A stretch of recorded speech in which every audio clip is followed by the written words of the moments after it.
Hi everyone, so today I'm going to show you how to work into the front loop only of your work. So what I've done is another piece of crochet I've been working on. I've decided to join a different colour to show you the stitches, so don't worry about what's going on over here. So normally when you work a crochet stitch you go through the whole stitch, which if you look at the top you see these V's here. You would normally put your hook under both loops of that V and finish your stitch. And if we do a normal double crochet, it looks something like that. Excuse my yarn splitting. If we're doing the front loop only, this is the back loop, this is the front loop. The front is the front of the work as it's facing you. So for me, it's here. You're going to insert your hook under just that first loop, so your hook comes out of the middle of the stitch.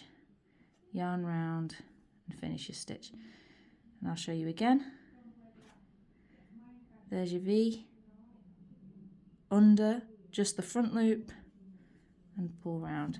Now you can do any stitch in this way, so I'll just demonstrate with a treble there.